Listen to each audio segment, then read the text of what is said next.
bien en Brasil, mi papá biológico se separó de mi mamá, se volvió Sí, sí. sí, sí, sí, sí. Y aparte me gustan mucho los idiomas y leo mucho, entonces, aparte estoy militando. Con Maduro Posca, mis saludos a todos y a todas, en todos los idiomas que nos puedan ver y observar. Bueno, estamos aquí con Maduro Posca, siempre dando la batalla de las ideas, de las verdades y siempre con mucho amor, porque sabemos que estamos construyendo otro mundo, un nuevo mundo, que empieza por construir una nueva realidad en nuestra América.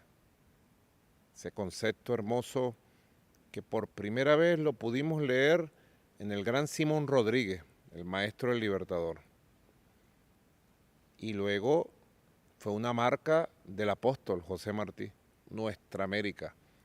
Y es parte de nuestros conceptos construir una nueva América, nuestra América, de igualdad, de justicia, de democracia, de libertad, de independencia, de dignidad, para poder articularnos con el nuevo mundo que van haciendo. Siglo XXI, todo se mueve, todo cambia y nosotros estamos en los grandes cambios. Tenemos un invitado muy especial hoy. Ha llegado de México alguien que se la pasa en estos debates, regando ideas por aquí, regando ideas por allá, y le doy la bienvenida a Caracas, Venezuela, a Diego Rusarín. Diego, bienvenido. Presidente, un gusto estar acá, muchas gracias por la invitación. ¿Cómo te sientes en Caracas? Pues la verdad es que es como la cuarta vez que he venido y cada vez mejor. Me impresiona la calidad de la gente, he sido recibido siempre con mucho amor, con mucho cariño, con mucho respeto, comido muy bien, siendo muy bien tratado. Soy muy Tú agradecido. eres experto en eso de comer Sí, me gusta. y de cocinar sobre todo. También. Tenemos que hablar de eso. Ah, sí, Dieta sana, sí. cuerpo sano. Yo pensaba que intercambiar recetas, lo cual también le iba a decir que sí. Yo estoy en la paleolítica ahora. ¿Sí? Claro, yo llegué a estar en 125 kilos. Hmm. Adivina cuánto pesé hoy. 97. 102 kilos. Mira. ¿Mm? Desde hace 25 años no pesaba 102 kilos. Me siento más enérgico, más saludable, duermo mejor, tengo más horas de trabajo, rindo más, el cerebro clarito. Sí. Es que aparte también usted es muy alto, algo que no sé si la gente nota en cámara, pero cuando llegué a saludarlo fue intimidante. Sí. Yo medía 1,93, ahora mido 1,90. Pasar de los años uno se chica un poquito, Sí, sí. ¿verdad? Aunque estoy haciendo ejercicio de estiramiento para ver si vuelvo a llegar al Sí. punto. Sabes que la importancia del cuerpo me parece muy importante reforzarla siempre, porque lo tradicional es que la gente haga como esta división, ¿no? La mente y el cuerpo. Y es una división pues, del dualismo cartesiano, ¿no? De pensar que la mente está separada del cuerpo, que la mente tiene una autonomía y el cuerpo es otra cosa, pero no. O sea, somos materialistas, somos nuestro cuerpo. O sea, y de hecho, incluso la idea política de soy mi cuerpo es muy revolucionaria. Porque normalmente la separación de yo y mi cuerpo quiere decir que yo soy dueño de mi cuerpo y qué raro pensar que uno es dueño de mi cuerpo. Pues, ¿qué es eso que es dueño de tu cuerpo? No, tú eres tu cuerpo. Incluso la implicación política, que es muy idealista, de separar mente y cuerpo, produce una serie de otros problemas, ¿no? Decir que el individuo es dueño de su cuerpo, pues ya es una relación de propiedad. O sea, ¿cómo? O sea, es propiedad privada de mi mente, mi cuerpo, y claro que hay una revolución en decir yo soy mi cuerpo y además cuando me cuido soy yo que me estoy cuidando. O sea, yo me cuido a mí, mi cuerpo. Y cuidar el cuerpo tiene repercusiones en pensar mejor, dormir mejor, actuar mejor, tener más energía, porque no hay separación. O sea, para que la mente esté sana, es el cuerpo el que tiene que estar sano. Y yo he dicho ahí, tú sabes, en las calles siempre que uno recorre, he dicho, somos lo que comemos. ¿Mm?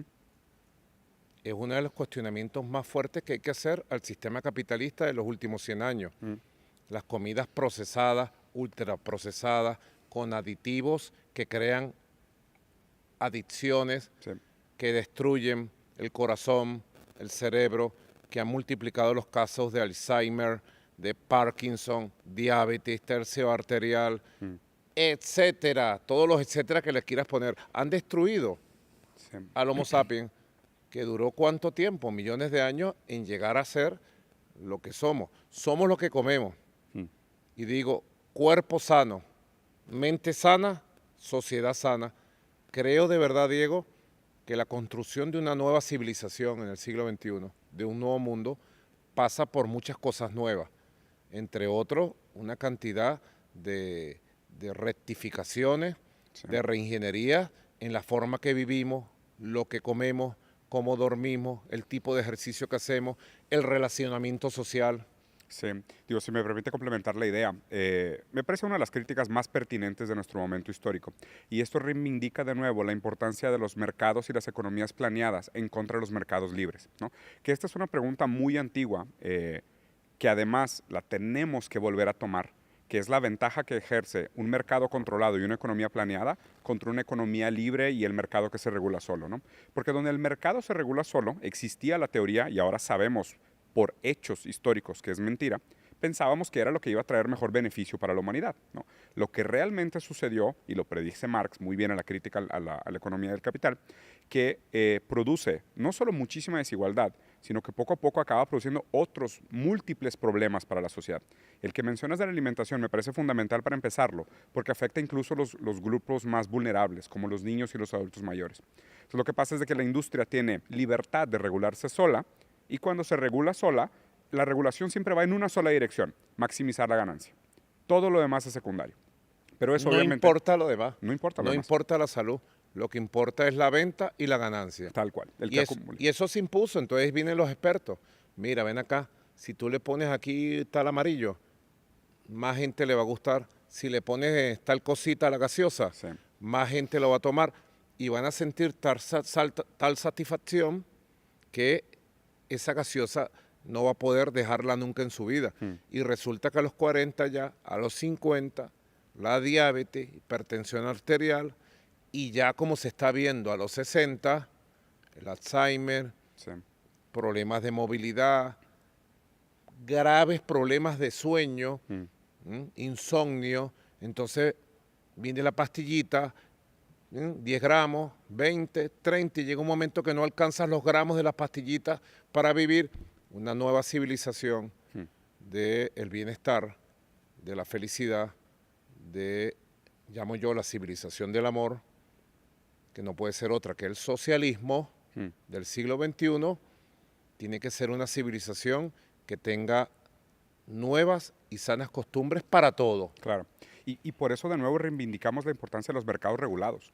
O sea, porque creo que gran parte de lo que hemos aprendido, y tomando a Marx en serio, ¿no? O sea, tomando en serio la doctrina de Marx, es una filosofía dialéctica. A lo que se refiere Marx, hablando de que la filosofía es dialéctica, es que aprende a resolver las contradicciones de los diferentes momentos históricos. Entonces, es una filosofía que tiene que estar constantemente en introspección y renovación, constantemente. La dialéctica tiene que ver con la realidad, Claro. con el movimiento de las contradicciones en la realidad. Exactamente. ¿No? Una de las grandes aportes de Marx, de Engels, de Lenin, del marxismo-leninismo, de Mao Zedong, fueron entender el tema de las contradicciones en el mundo de la sociedad, en el mundo del pensamiento, en el mundo de la naturaleza, y cómo la primera ley de las contradicciones que uno aprendió siendo muy niño, casi a los 12 años, que es la unidad y lucha de contrarios. Sí.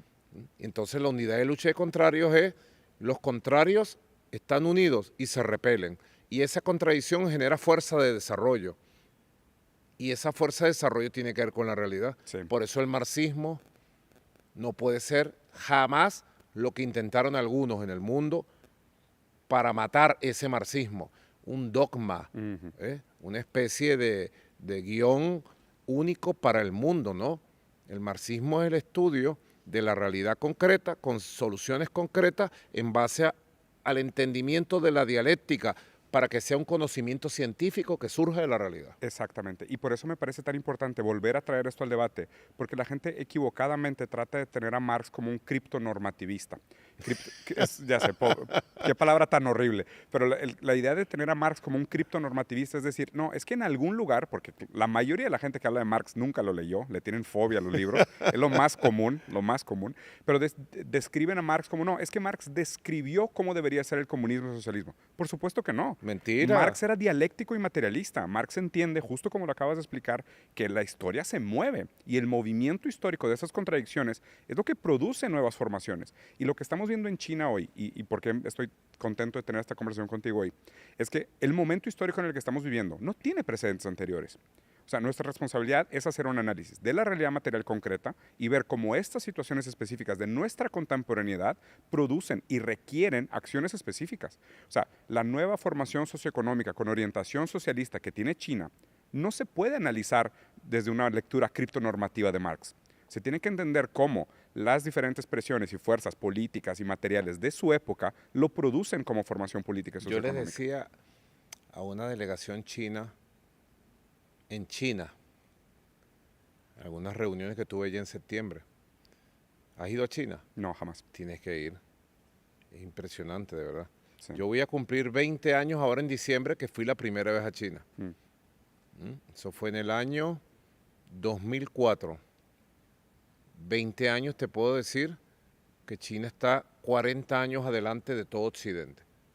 No tengo duda. A nivel de ciencia, tecnología, Sí. economía, finanzas, teoría política, Sin duda. visión geopolítica, poder militar y muchas otras cosas. Sí. Yo vi cosas allá en China a nivel de la ciencia aplicada, en la agricultura, en la salud, en el espacio, etcétera. Transporte. Sí, vi cosas allá que me mostraron, claro, en confidencialidad, Ya. solo para que las viera yo. Y yo le pregunté a los científicos chinos que estaban ahí, díganme algo de verdad. Entonces ellos se pusieron serios. Díganme de verdad, verdad, verdad. ¿Ustedes tienen contacto con los extraterrestres? Ellos hicieron como tú, se rieron, pero no me lo negaron. Vete a saber, ¿no? Sí. Sí. Y después yo le conté a Chilia. Entonces Cilia me dijo, no, tú estás equivocado. No es que tienen contacto con los extraterrestres. Ellos son los extraterrestres. me Claro, dijo. claro. Hay filósofos que decían que en un momento determinado, si la tecnología es demasiado avanzada, es indistinguible de la magia. Y yo creo que es, por ejemplo, el choque que vivieron nuestros indígenas cuando llegan los barcos de los españoles. Para ellos es indistinguible de la magia. Porque como no hay un referente que conecta las dos cosas, es impresionante. Nunca había escuchado esa idea. Sí, o sea que la tecnología demasiado avanzada es indistinguible de la magia. Pero lo que me gusta mucho del ejemplo de China, y tuve la oportunidad de vivir en Singapur, tuve una empresa en Singapur, y he investigado China durante los últimos 3 años, por lo menos porque es algo que me emociona demasiado. Creo que uno de los problemas que tenemos que resolver nosotros en América Latina es que las nuevas generaciones necesitan volver a recuperar su optimismo porque existe un mundo diferente, posible y deseable. Y nosotros antes de China era muy difícil vender esa idea. Era muy difícil tratar de reunir a una generación de jóvenes y decirles, oye, este capitalismo tardío enajenante no es la única alternativa, no es el fin de la historia. La historia no ha acabado. La historia, sabemos, como materialistas dialécticos, que es un proceso imparable. Va a seguir avanzando. Nuestra responsabilidad como Pero jóvenes... es una pugna también, Diego. Sí. Es una pugna entre modelos, visiones, proyectos. Ahorita estamos en una pugna, como se llama... lucha de brazos, ¿no? En una lucha de brazos, Sí. en un ejercicio permanente, Sí. en una disputa entre el mundo posible, del optimismo, de la esperanza, del futuro, de la igualdad, del bienestar, de la libertad, y el mundo que se hace llamar libertario, pero que es el mundo del viejo colonialismo. Sí. Es el mismo monstruo del colonialismo, de la explotación, de la pérdida de identidad y de la pérdida de muchas cosas que son los valores humanos, los valores esenciales. Ahora, te estaba contando, volviendo al punto, porque quien se dispersó fui yo, no tú. Yo le decía a una delegación que vino hace poco y también le dije allá, en el siglo XVIII hubo eventos muy impactantes. La Revolución de Independencia de Estados Unidos. Un evento que impactó al colonialismo europeo. El hecho que se derrotara al Imperio Británico en tierras americanas y el surgimiento de las ideas republicanas, de democracia, de libertad. Más allá de la visión geopolítica que heredó la élite de las 13 antiguas colonias de Estados Unidos, heredaron sobre América y sobre el mundo. Porque esa visión de James Monroe, 1823, ya la tenían desde el principio. creo que la visión geopolítica se trasladó automática. Sí.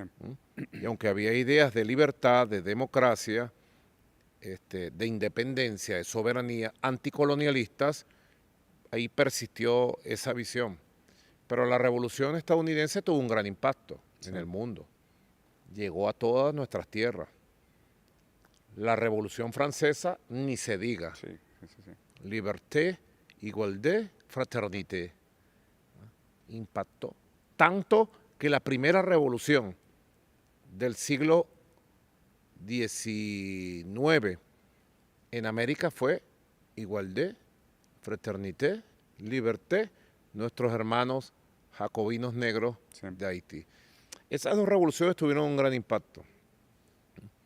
Luego, en el siglo XIX, creo yo, modestamente te digo, para el estudio, el debate de ustedes, la juventud de izquierda que hay en el mundo, los nuevos intelectuales, el proceso de Bolívar, Suramérica, el proceso independentista, todo lo que significó la formación de la Gran Colombia, de lo que hoy son Venezuela, Colombia, Panamá, Ecuador, la liberación de Perú, la formación de Bolivia, la convocatoria a un gran bloque en el Congreso de Panamá en 1826, Bolívar en sí se convirtió en el gigante de nuestra América, de toda América. Sí, sí.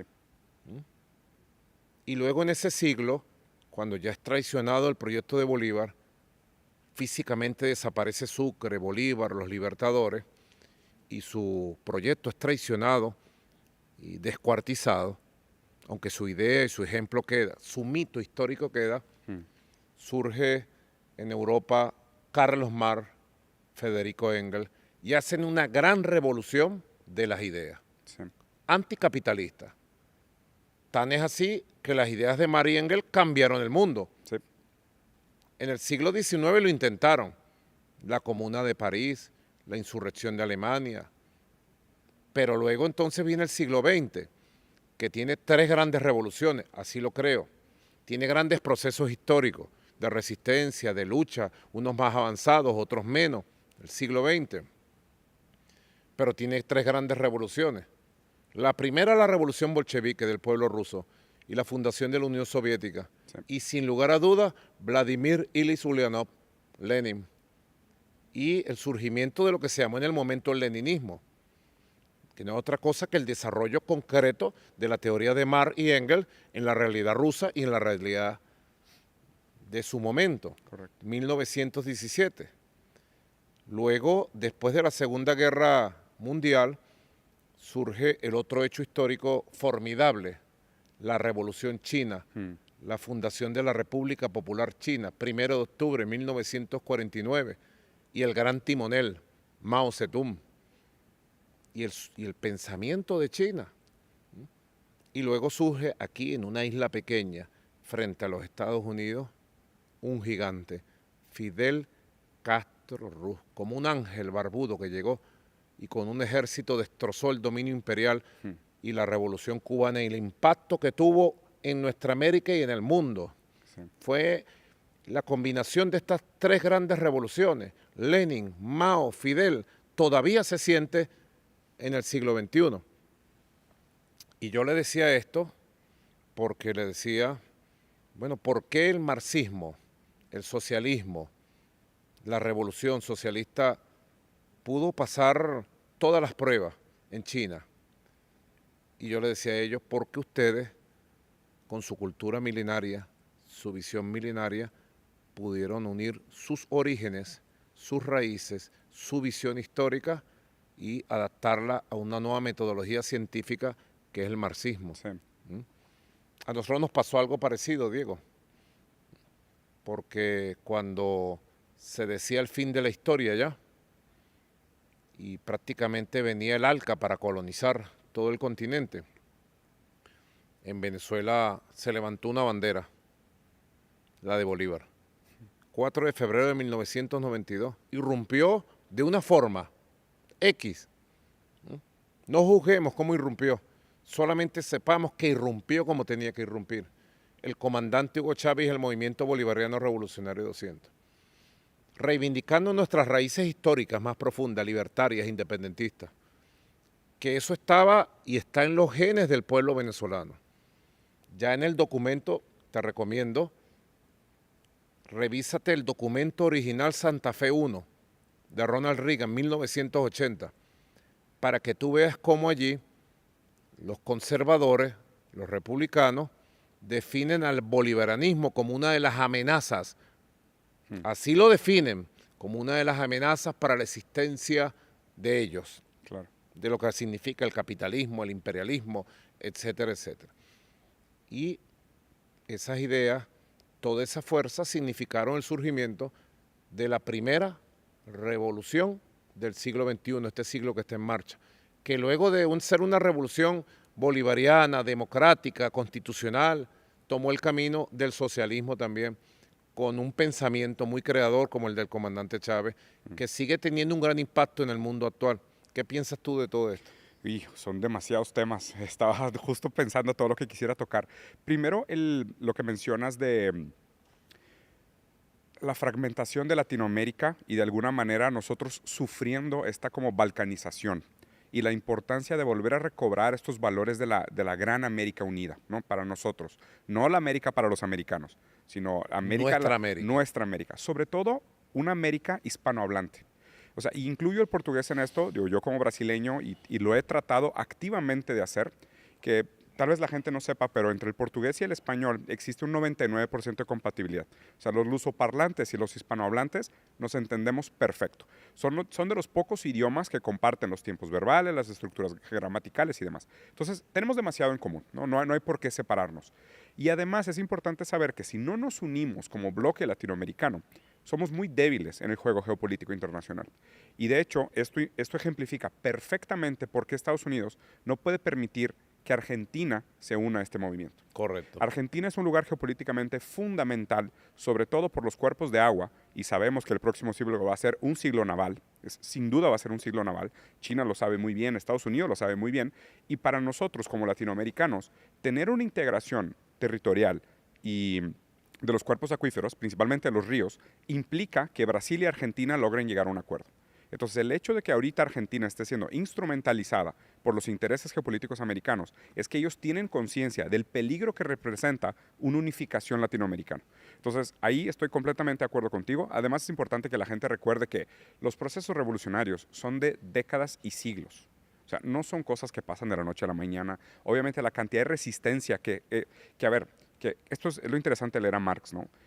Al hablar de marxismo, materialismo, ¿no? Se habla de cómo las condiciones materiales producen superestructuras ideológicas. Entonces, muchas veces estas figuras que son muy flotantes del poder hegemónico americano, nada más, o sea, no es que ellos defendan una ideología, perdón, me sale el portugués, no es que defiendan una ideología, es que ellos más bien actúan los intereses del capital. Correcto. O sea, el capital actúa a través de ellos y ellos ejercen la presión del capital, del dinero, la intención del capital como fin en sí mismo, cueste lo que cueste, las vidas que cueste. Nosotros, por otro lado, lo que tenemos que hacer es tener la suficiente resistencia, soberanía y visión para poder construir condiciones materiales que nos permitan sobrevivir este momento de cambio. Y justo por qué me parece que de nuevo este debate es más vigente que nunca, ¿no? O sea, la gente que dice, ¿por qué no hemos superado a Marx? Porque vivimos todavía en un metamodo de producción que es capitalista. Mientras no superemos el capitalismo, hay que seguir leyendo a Marx. Es indispensable. Y sus ideas siguen teniendo una vigencia infinita. ¿A qué me refiero? ¿A qué voy con este tema? Que si nosotros no entendemos cómo las condiciones materiales producen superestructuras ideológicas, es muy fácil caer en el juego de la ideología. Y ser secuestrados en el juego de la ideología, sobre todo para los jóvenes, es sumamente peligroso. O sea, la esperanza no es algo que simplemente se impone. La esperanza se tiene que entender con pruebas materiales. Y hoy más que nunca tenemos pruebas materiales de que las economías controladas, el socialismo con características chinas o con características latinoamericanas de cualquiera una de las 7 generaciones de la izquierda, presenta para nosotros una oportunidad de supervivencia. Porque la definición la disyuntiva, la paradoja de nuestra generación es socialismo o barbarie. Porque realmente la alternativa que nos presenta el capitalismo hegemónico, imperial, bélico, que además como está en decadencia se pone sumamente violento, es que la decisión que tenemos que tomar hoy no es por gusto. Y con una cultura totalmente decadente. Y eso de se la nota en el arte. pornografía, Sí. de la drogadicción Sí, el fentanilo. autodestructiva y de muchas otras cosas, Claro. de la disolución del núcleo familiar, Sí. de la disolución social, Ujú. ¿ves? Son una cantidad de cosas que uno ve y dice, ese mundo de ustedes no lo queremos. Claro. Recientemente te cuento una experiencia personal. Un grupo de jóvenes venezolanos fueron a un país de Europa, no lo voy a nombrar, Ujú. de gran desarrollo económico, financiero, monetario, de gran poder tecnológico. Ujú. Y vinieron muy tristes. Ellos iban muy ilusionados. Vinieron muy tristes de ese país por lo que vieron en las calles. La juventud del país destruida. Sí. En los postes de ese país, de esas ciudades que recorrieron, hay como unos envases así para que los muchachos metan las jeringas con que se meten la droga en las calles.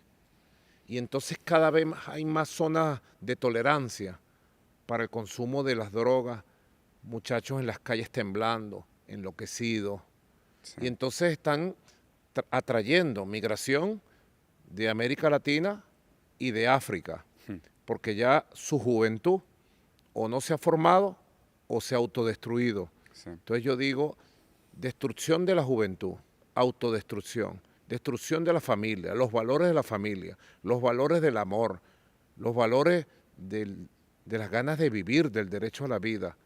Ellos son la alternativa, ellos, Claro. ese imperio colectivo del norte, como le dicen por allá, es la alternativa, hoy más que nunca, ¿o no? No, jamás. Entonces Rosa Luxemburgo vuelve a venir a decirnos lo que tú acabas de decir, Diego. Socialismo o barbarie. Exactamente. Humanidad o muerte, pudiéramos decir. Tal cual. Y creo que es muy importante lo que mencionas, porque justo, o sea, a mí el fenómeno de la farmacodependencia me parece muy interesante analizar, porque la farmacodependencia de alguna manera se volvió la única alternativa con la cual la juventud puede tolerar la realidad. Esto es lo más deprimente de todos. O sea, no es que, es que son adictos a la droga porque tienen personalidad débil. No es eso. O sea, el estilo de vida que tienen es tan denigrante, tan enajenante, usando las palabras de Marx. No tienen esperanza, no son capaces de imaginar un futuro más próspero. Lo único que pueden hacer es escapar. La droga funciona como un tipo de escape. Y cualquier droga, o sea, tanto el alcoholismo como la drogadicción, o sea, las drogas duras, incluso esta mentalidad evasiva de escaparte al mundo de la fantasía, es porque el mundo material no te ofrece esperanza. Y como ellos materialmente no están dispuestos a mejorar las condiciones de vida práctica de la civilización, los jóvenes escapan. Y además un agotamiento de la espiritualidad. Claro. Porque el ser humano no solo es materia, el ser humano sobre todo es espíritu. Tiene fe y creencias. Yo soy creyente en Dios, yo creo en Dios. Soy marxista y cristiano y bolivariano. Uno de mis mejores amigos español, que también es marxista, comparte tu postura. Correcto. Sí. Marxista, cristiano de Cristo, bolivariano y en resumen, pues, chavista. Decir chavista es decir Sí. cristiano de Cristo, marxista, bolivariano, independentista, antiimperialista hasta el último átomo de mi cuerpo. Y el ser humano fundamentalmente es pensamiento, es espíritu. El bienestar se construye como un conjunto de elementos que te rodean, pero sobre todo lo que tú eres, lo que piensas, cómo vives. Hay quienes hablan de que el mundo ha entrado en una nueva época. Y una de las características es la ansiedad, la depresión. Sí. Se habla de la generación ansiosa. Hay quienes han hecho teorías sobre la generación ansiosa, que no aguanta 3 minutos, 2 minutos, 1 minuto un video. Sí. Yo no diría la generación, creo que todos andamos en eso. Porque cuando uno va a ver un contenido en TikTok, apuradito, pues, si a los 5 segundos no te convence, lo cambia. Entonces hay un conjunto de elementos que tienen que ver con la espiritualidad, con la psicología individual, con la psicología social, que te van conduciendo a una sociedad de aislamiento, de soledad, que son las condiciones para que quienes planifican las cosas, las mentes del imperio, pongan la droga, pongan el daño, pongan la moda, conviertan en moda el autodaño, la autodestrucción. ¿eh? Y creo que en ese sentido conecta muy bien con algo que comentaste antes sobre la destrucción del núcleo familiar, porque la tendencia de la lógica del capital es una tendencia de la atomización de la realidad.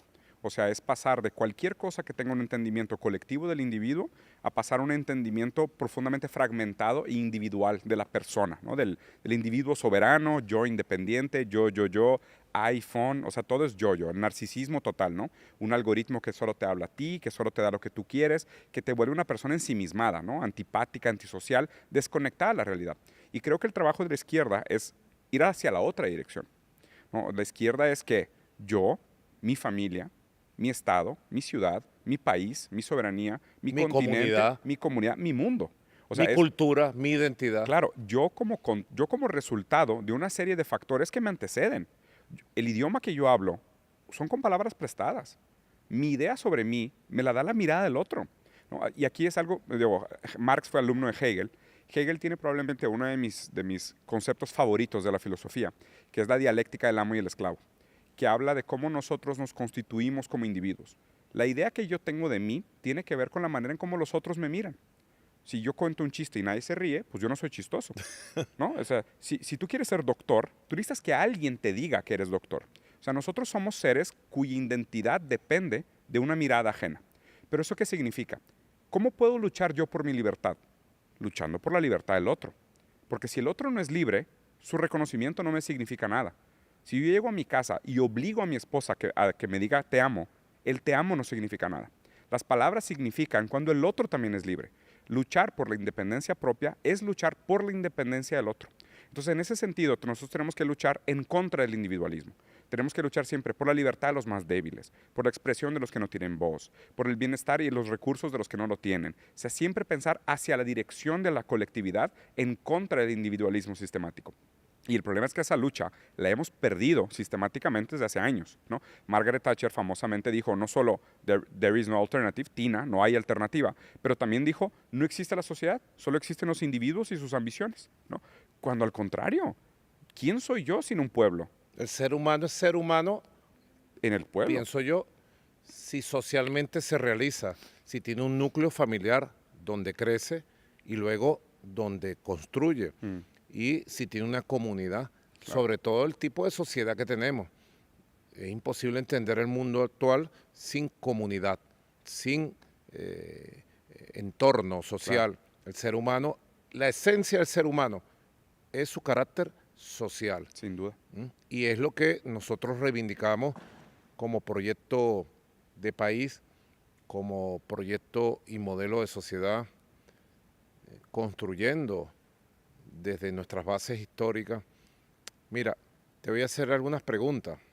¿Tú naciste dónde, Diego? En Brasil, en un pueblito en el sur de Brasil, cerca de Porto Alegre, que se llama Caxias do Sul. Caxias do Sul. Sí. Está bien. ¿Y por qué te pusieron Diego? Dice mi mamá que por un actor de novela, pero mi papá dice que es por el futbolista, por el gran Diego El Maradona. gran Diego. Mira, este reloj que tú ves aquí, yo lo he mostrado varias veces. Este reloj me lo regaló Diego Armando Maradona el 17 de mayo del 2018, en el cierre de la campaña electoral presidencial de ese año, en la Avenida Bolívar. Él vino y bailó, disfrutó.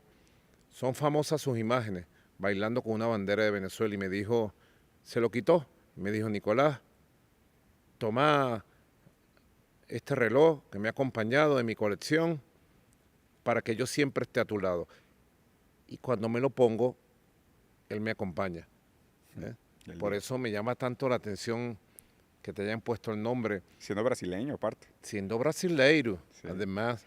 Y fuiste católico, te bautizaron, ¿cómo fue? Mira, yo de hecho estudié de chiquito en una escuela de monjas, o sea, mi formación originalmente fue católica. Yo creo que a medida que pasó el tiempo, por diferentes eventos en mi vida, también yo renové algunos de mis pensamientos y cambié mi manera de relacionarme con la fe y con la creencia. Tengo un respeto profundo por la gente que tiene fe. De hecho, yo siempre digo que yo no creo directamente, pero creo en la gente que cree. Y mi postura siempre es, no importa tanto la estructura ideológica de la persona, sino lo que hace con ella.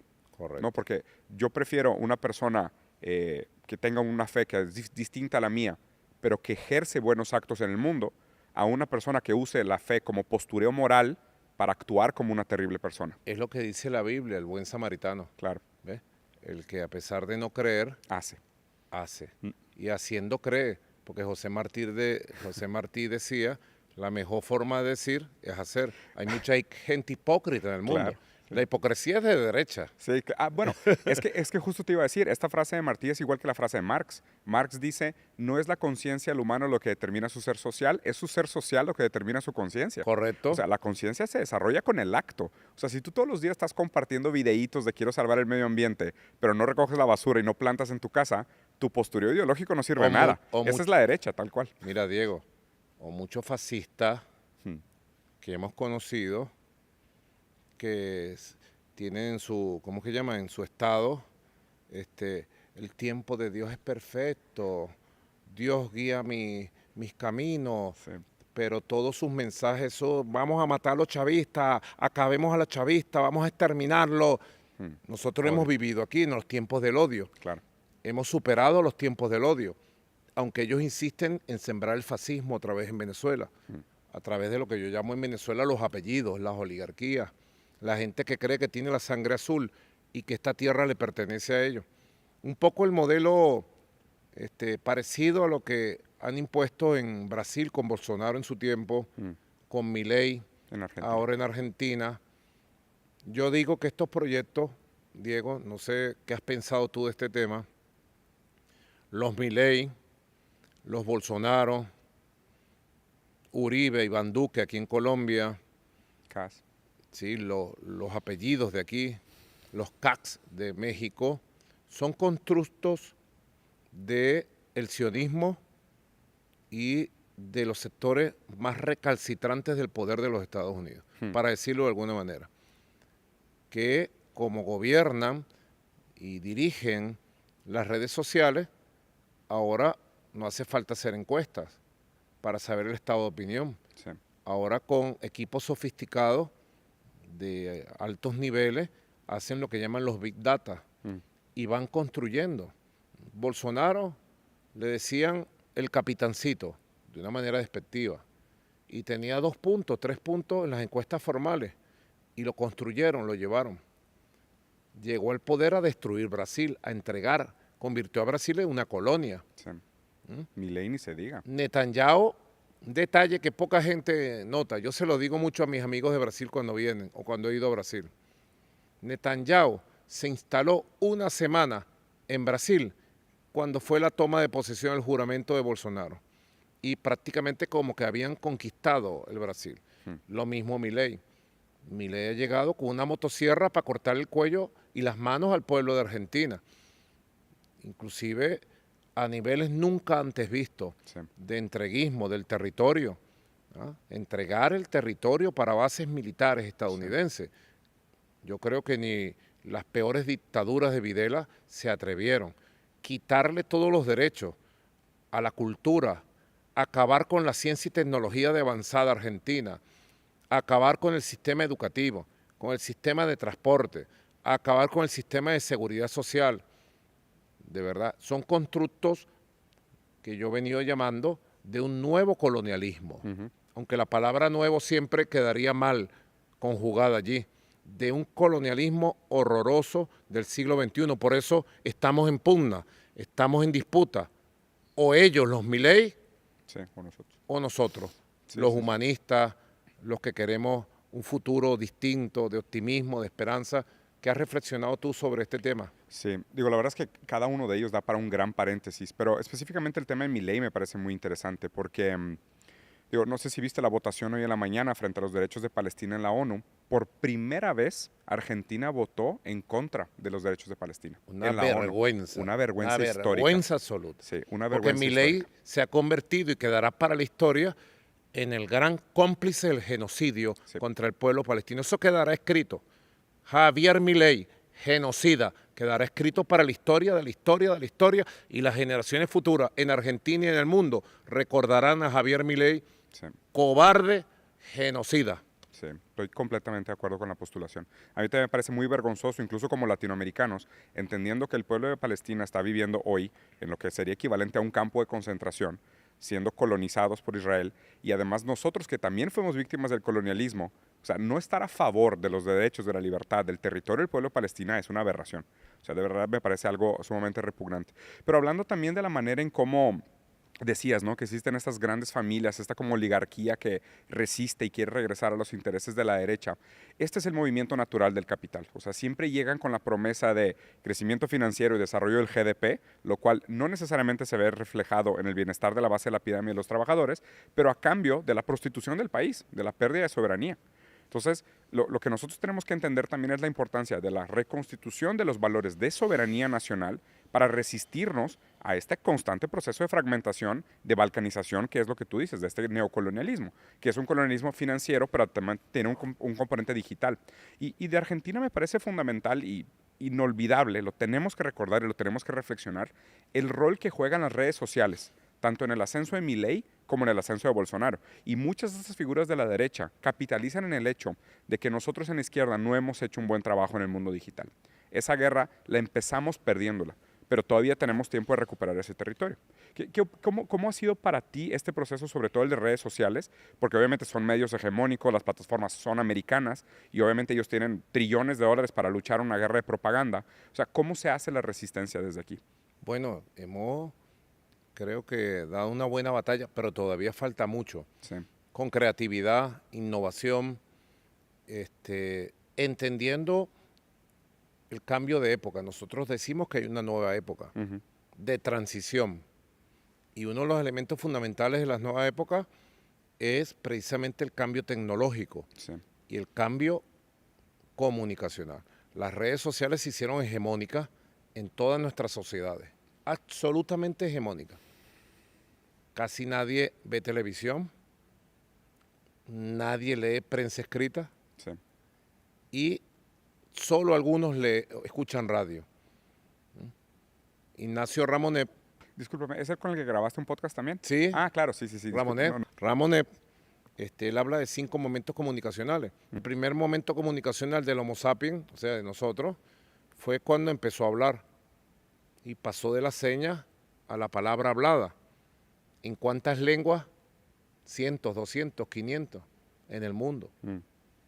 El segundo momento, él dice, cuando empezó a escribir y empezó a plasmar en una lengua escrita en distintas civilizaciones sus ideas, sus propuestas, sus cosas.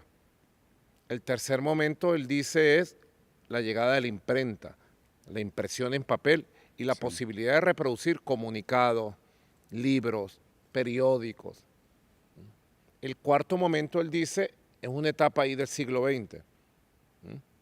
El cine, la radio, la televisión se hizo dominante casi por un siglo. Y eran los medios hegemonizados y dominados que Lenin llamaba los medios de la burguesía, los medios de comunicación de la burguesía.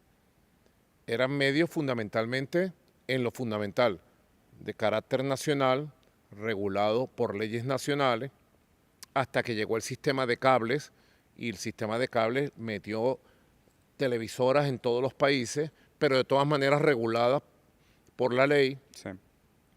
Entonces, por ejemplo, un canal pornográfico no podía entrar por la ley en tal país.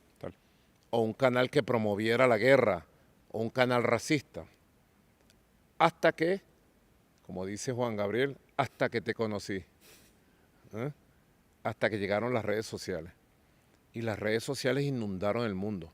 Primero Twitter, que ahora le llaman X, que ha bajado mucho. Twitter fue dominante y ahora es insignificante. Solamente sirve para posicionar titulares. Después llegó Facebook con mucha fuerza.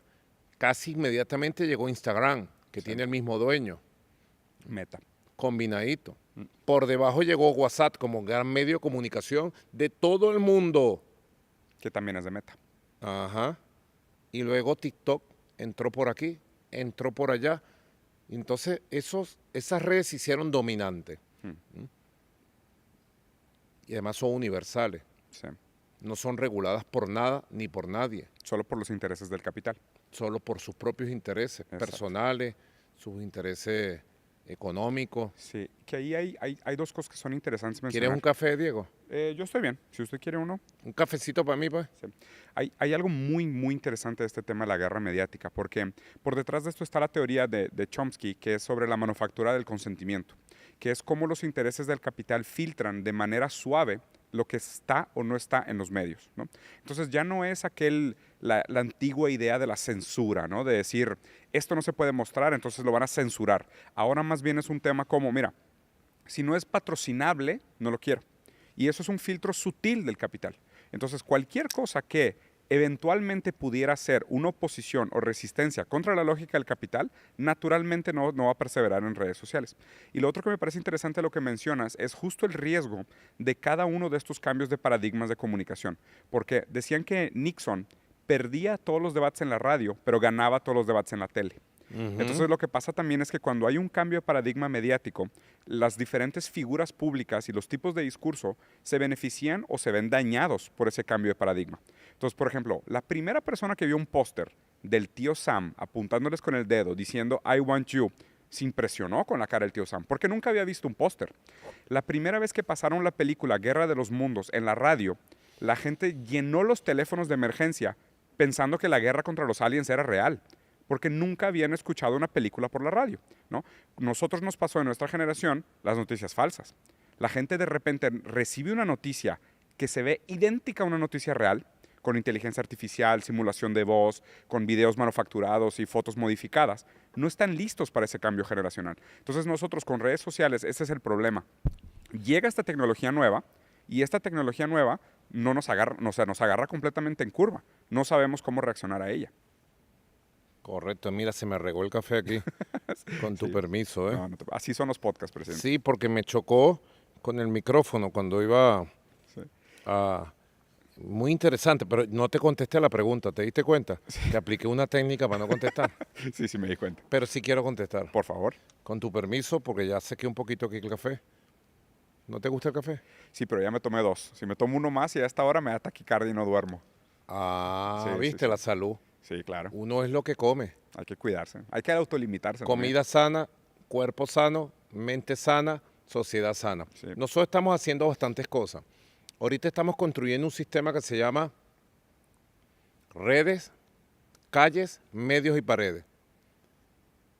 Pero inclusive yo lo modificaría ahora, aquí en caliente, en vivo y directo. Porque creo que la calle debe ir de primero en esta ecuación. Calles, redes, medios y paredes. ¿Por qué yo tengo esos 4 elementos de esta ecuación? Porque nosotros tenemos que hacernos dominantes y podemos, construyendo un poderoso movimiento sociopolítico cultural en todos los países, articulando nuevas formas de organización, de redes, de asociación, de todos los sectores, de los pobladores de los barrios, de la juventud estudiantil, de la juventud de la cultura, de los cultores y cultoras, de los movimientos sociales de diversos signos, de los partidos políticos, de los pensadores, de las redes de izquierda, ir avanzando. En Venezuela yo lo he llamado redes, calles, medios y paredes, pero a partir de este podcast contigo, Diego, lo empiezo a llamar calles, redes, medios y paredes. Primero Ir de la la calle, porque la calle nunca puede ser sustituida. Claro. La calle es la realidad. La importancia de la materialidad. Es correcto, el Sí, sí. contacto directo, el vernos la cara, el abrazarnos, el conversar. El trabajo tiene que ser estar con la gente, por aquí, por allá, más allá, hacer la red social en la realidad. Sí. Entonces, de las calles llevar eso a las redes para el debate de ideas, el debate sobre la verdad, la nueva simbología. ¿Ves? De ahí a los medios, porque los medios siguen teniendo un elemento reproductor importante. Claro. Radio, impresos, portales, televisora. Y a las paredes, ¿por qué yo le digo a las paredes al pueblo de Venezuela? Porque tú puedes recorrer ciudades y pueblos y vas viendo cómo una nueva estética de este tiempo histórico ocupa las paredes de toda Venezuela. Sí. Una nueva estética, vas a poder ver al gran cacique Guaycaipuro en las calles, al libertador Simón Bolívar, a Manuela Sáenz, a Josefa Joaquina Sánchez, al comandante Chávez y a toda la hermosura de colores de nuestra bandera, de nuestras estrellas, una combinación tratando de construir algo nuevo, que no se queda solamente en las redes, que está en la realidad, que va a los medios. Nosotros enfrentamos, Diego, tú eras muy joven, estabas chamo, seguro, estabas en Brasil todavía. Seguramente. Nosotros enfrentamos aquí el primer golpe mediático de la historia. El golpe lo dieron las televisoras, las radios y la prensa. Y derrocaron al comandante Chávez. Lo único que le faltó un pequeño detalle, muy pequeño el detalle, no lo cuidaron. El pueblo y las Fuerzas Armadas. Y en 47 horas el pueblo, la realidad, la calle y las Fuerzas Armadas volvieron a reponer al comandante Chávez, la Constitución, las instituciones y continuó el proceso revolucionario pacífico, democrático, constitucional que, bueno, sigue adelante en esta época histórica. En aquella época los medios eran absolutamente dominantes. Mira, yo te puedo decir que las televisoras en esa época eliminaron hasta las novelas, eliminaron las propagandas, eliminaron los seriales que pasaban importados, los programas deportivos. Aquí el béisbol es muy famoso, eliminaron el béisbol, un señor llamado Ramón Guillermo Aveledo, que el pueblo no se olvida de él. Y estuvieron meses, todos los días pasando pura programación contra el comandante Chávez. Todos los días a toda hora. Y las radios todas pegadas. Claro. Y no pudieron. Saturaron tanto que obstinaron a la sociedad. Y el pueblo reaccionó contra ellos con mucha fuerza. Hoy por hoy es distinto. Las televisoras, las radios, los medios, portales que existen, hay otro clima, todo eso cambió. Pero ahora son las redes. Yo he venido diciendo, Diego, sobre todo esta campaña presidencial, que pareciera una campaña presidencial mundial, parece que se está eligiendo el presidente del mundo y no el presidente de Venezuela. El imperio desesperado con su odio, con sus ganas de venir a ponerle las garras a Venezuela por el petróleo, el gas, el oro, la riqueza, y para destruir la revolución de Bolívar, la revolución de Chávez. En esta campaña presidencial mundial, ellos la han declarado mundial, entonces tenemos un proceso de censura brutal. Digo yo, el bloqueo económico, se ha transformado ahora en un bloqueo de redes. Claro, van de la mano. Para que no se sepa la verdad. Entonces ellos en el mundo dicen una cantidad de mentiras, encuestas falsas, etcétera, y no muestran al pueblo que está por miles en las calles, trabajando, movilizado. No muestran la realidad de la recuperación económica, del bienestar, de la paz, de la seguridad que hoy tiene Venezuela. No la muestran. Entonces tenemos una guerra y yo le he dicho al pueblo, y creo que la cosa ha arrancado bien con este sistema que ahora vamos a llamar calles, redes, medios y paredes. Le he dicho a la gente, lo que estés haciendo, lo que sea, una actividad económica, un emprendimiento, una gran marcha que hacen locales en los barrios, todo eso, regístralo en un video creativo, una foto bien creativa, súbelo a todos tus grupos de WhatsApp, porque la gente tiene 20, 30 grupos de WhatsApp, y entonces que todos los grupos de WhatsApp los suban a sus redes sociales. Y entonces a nivel local, regional, nacional, vayamos inundando las redes sociales de la verdad de Venezuela, que por esa vía vamos a derrotar y aplastar el bloqueo y la censura de estas empresas internacionales de redes sociales. Estamos experimentando eso ahora, no sé qué te parece. Sí, ¿sabes qué me recuerda? Me gusta mucho Borges, los cuentos de Borges me gustan mucho. Borges tiene un cuento muy interesante donde un rey manda hacer un mapa de su territorio. Pero a la larga, el mapa del territorio es casi tan rico como el territorio. Después, el mapa tiene más detalles que el territorio mismo. Pero pasa algo que después la gente como que pierde la distinción entre la diferencia entre el mapa y el territorio. Hoy nos pasa un poco eso con la realidad y las redes sociales. La gente confunde el mapa con el territorio. La gente confunde redes sociales con la realidad. Y el problema también es que estamos tan dependientes de estos aparatos, de este espejo negro, que nos da exactamente lo que queremos para confirmar nuestros sesgos, que es muy peligroso que la gente confunda la realidad con lo que ve en redes sociales. Y además también que, de nuevo, estos son la manifestación de los intereses del capital. Más bien, me gustaría preguntarle, presidente, si se puede, porque me parece que algunos otros presidentes fueron muy desafortunados en algunos comentarios sobre el proceso democrático en Venezuela. Y acá también como brasileño, pues yo escuché y me parece que eso es casi pues una falta de respeto al proceso revolucionario de Latinoamérica, ¿no? Sí, o sea, Latinoamérica necesita una unión mucho mayor y una empatía mucho mayor de la dificultad y las condiciones en lugar de simplemente, ¿sabes?, romantizar la postura americana. Bueno, eso sucede. Hasta en las mejores familias eso pasa.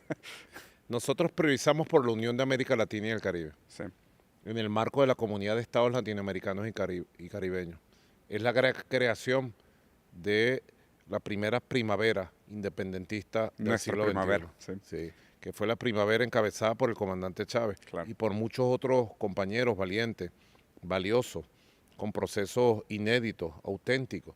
Chávez siempre decía, los procesos son diferentes en Brasil, Sí. Argentina, Uruguay, Ecuador, Bolivia, Nicaragua, Cuba, son diferentes, Sí, pero todos confluyen en la necesidad de la unión, porque Chávez tomaba el concepto de Bolívar,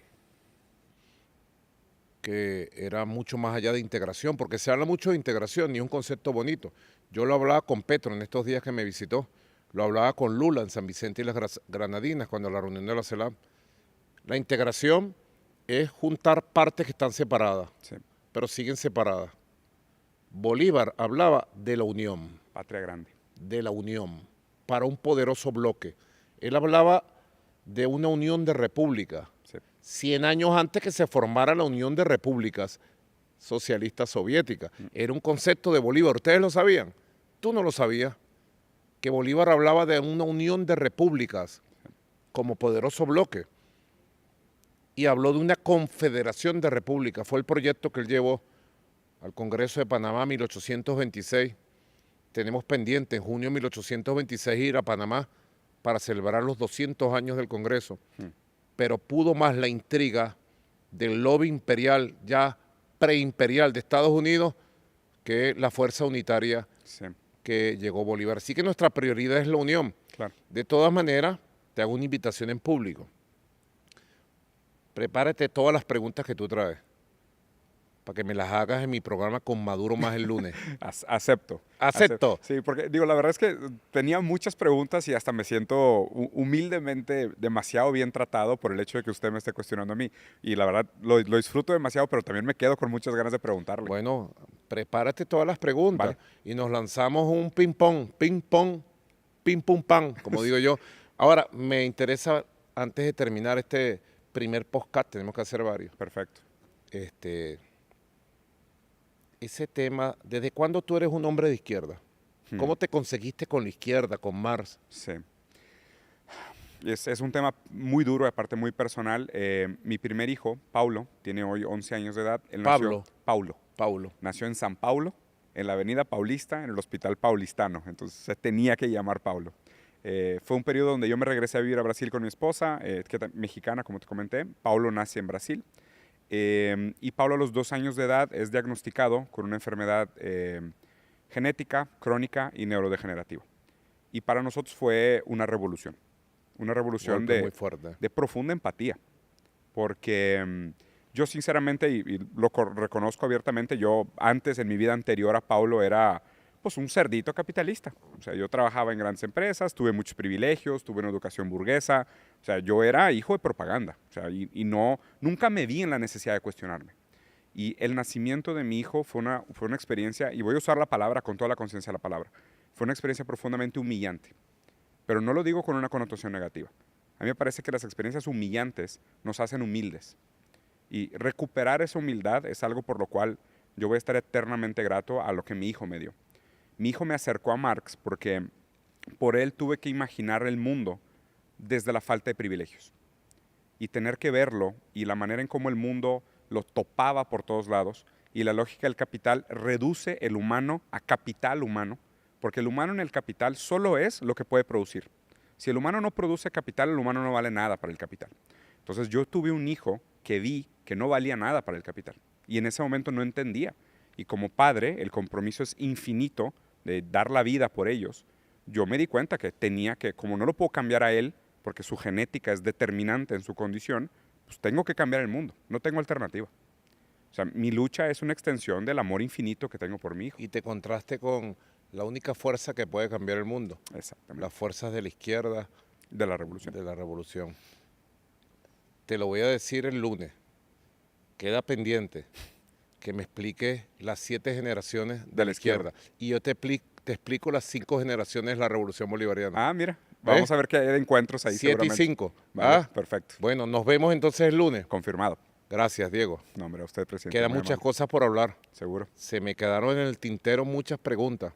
Y a ti también. Sí, muchísimas. El próximo podcast es ping pong. Yo pregunto, tú preguntas. Vale. Bueno, dale saludo a tu esposa y a tu familia. Pues nada, a mi familia, a mis hijos, muchas gracias por constituirme como padre, que sin ellos no sería papá y sin ella no sería hombre. Un cristiano y un buen samaritano. Yeah. Nos vemos en este podcast que has quedado internacional, mundial.